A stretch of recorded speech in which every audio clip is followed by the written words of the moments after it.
Hey, welcome back. Now we've got our uprights fixtured here. I've got this side clamped down.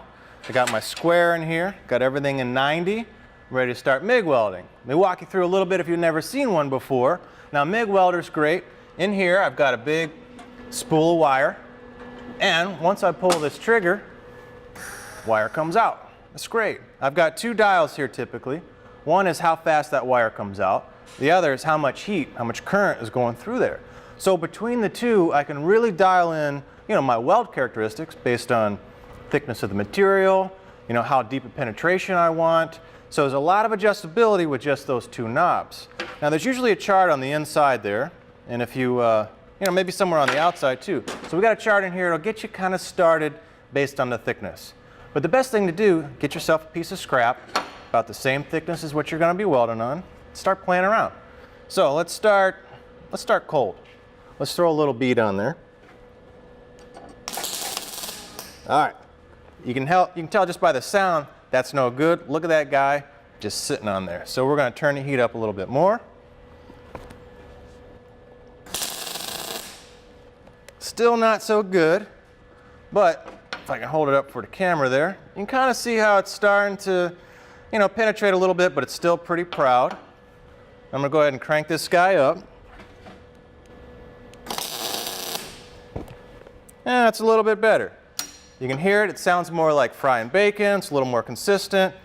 We'll go ahead and crank this guy all the way to the last bit, and we'll get started. Now, I've got this thing, like I said, 90 degrees. It's ready to go. But if I just start welding on it, anywhere where you're putting a lot of heat, you've got, molten metal. When it cools, it's going to start to shrink. Doesn't matter where you put it, you're going to shrink as it cools down. So if I throw a big weld in here, this is just going to close in on me. Well, I don't want that. I want to clamp it nice. I want to fixture it nice. Anything to kind of hold it in place, but it's still going to want to spring once I pull it out of the fixture. So one thing you can do, let me find sort of a neutral surface. Maybe I'll throw a tack up here. Maybe I'll throw a tack on the back. Start locking it down so everything is kind of holding good. Throw some tacks on the corners, on the insides. Leave this guy alone. Then maybe I'll come over here, set this side up, tack it real nice so everything's kind of held, but I haven't thrown a ton of heat at it. I can do that with all my assemblies. Get them all kind of tacked together, then I can slowly build it all together, tack it all. Now I can start running little stringer beads, but I want to space them out so no area gets really too hot at one point.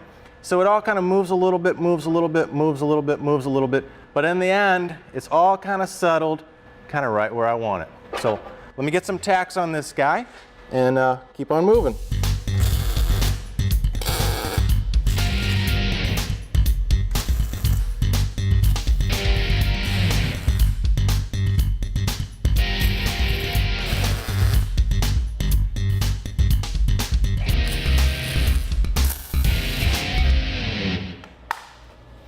All right, welcome back. Now we got the frame pretty much coming together. Everything stayed nice and square.